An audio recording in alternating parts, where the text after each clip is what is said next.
Այսօր քաղաքական տիրույթներում շատ քննարկում են, թե ինչ է եկեղեցին եւ որ այն պետք է անջատ լինի պետությունից եւ անկախ։ Սա գալիս է դեռևս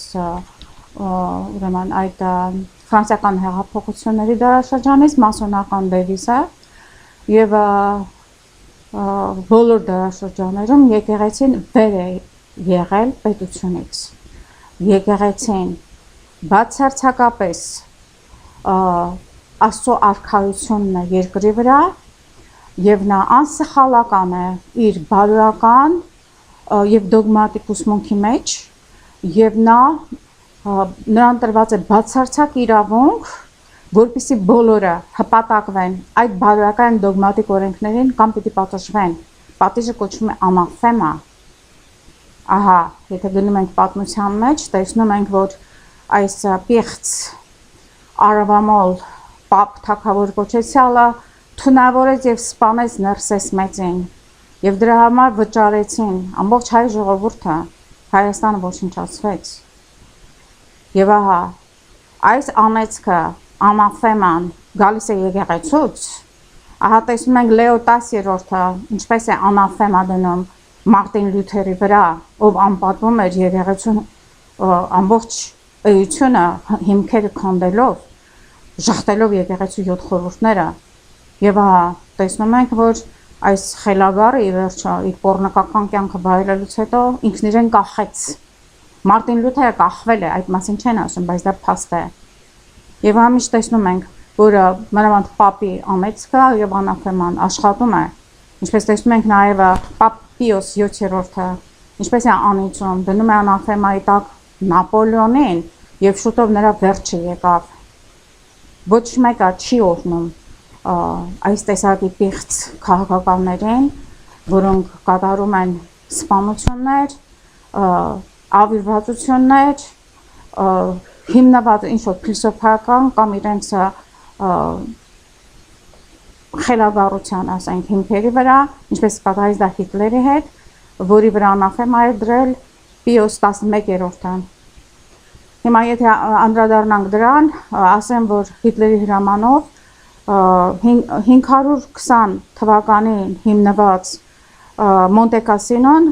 Սուրբ Բենեդիկտի բանկը ռմբակոծվեց եւ ահա այդ դարավոր հնամյա շենքը ոչնչացվեց եւ հաջորդը ասվեց, որ պետք է այդպես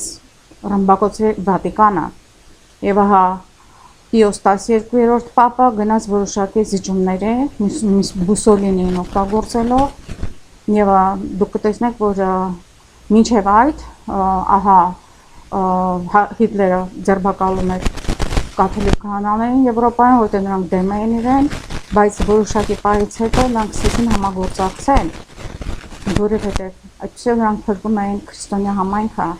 սակայն նրանց ոչ մեկ ֆաշիստական կուսակցության անդամ չի եղել։ Հիմա վերադառնանք հայկական իրականությանը, խնդրում եմ։ Եթե լինի Էջմիածնում նստած սուրբ կաթողիկոս եւ քահանապետությունը լինի սուրբ, նրանք բացարձակ իրավունք ունենան ղեկավարելու ժողովրդին եւ նաեւ քաղաքականապես, նաեւ քաղաքական ուղղվածություն տալու եւ դա իրենց իրավունքն է, ով էր առաջնորդում ավարայրում ժողովրդին դեպի ես կարող եմ ասել մահվան, բայց դա հավիտենության համար ինքնության հաստատում էր, եթե ոչ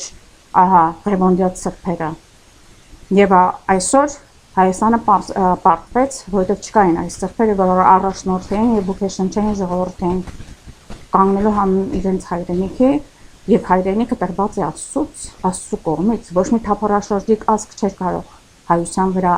եթե ահա այս 30 տարում նեոբոլշևիկ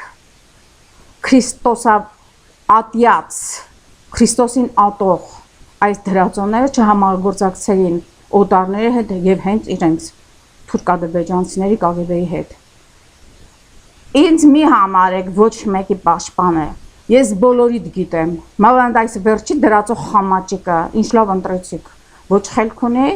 մեղքով լի, խելքից պակաս, մտքով այսպես տկար, հոգով պիղծ եւ սրտով օցաբարո։ Այս է ձեր նոր ղեկավարության կերպարը, որոնք փորձում են ասել, որ եկեղեցին միայն սիմվոլ է եւ այն պիտի հեռացվի հայության ինքնությունից։ Դե ուրեմն իմացեք, եկեղեցու հեռացման հետ Աստված հեռացնելու է ձեզ բոլորիդ։ Դուք ընտրել եք հավերժական դժոխքը եւ ժողովրդին տանում եք այդ ճանապարհով։ Դա պիտի չստացվի, որովհետեւ նորից եմ ասում, եթե ոչ քահանապետությունը, որ այնքան սրբություն չունի ձեզ վրա անաֆեմա դնելու, ահա, Աստված ներկա է եւ տեսնում է ամեն ինչ, տեսնում է մեր ժողովրդի տառապանքները, ամեն ինչ սքողված է երեսապաշտությամբ եւ դրա վերջ շուտով պիտի գա։ Ձեզ սպասվում է հներ եւ նորեր եւ դրանց վրա հիմնված ապագայի սերունդ, ձեզ սպասում է դաժան մահ եւ հավիտենական դժոխքի տառապանքներ, հավիտենական դժոխքի, որովհետեւ դուք մսխեցիք, դուք թքեցիք այն սուրբ ժառանգության վրա, որ մեր նախնիները մեզ տվել են, եւ դա ձեզ վրա հեշտ չի նստելու։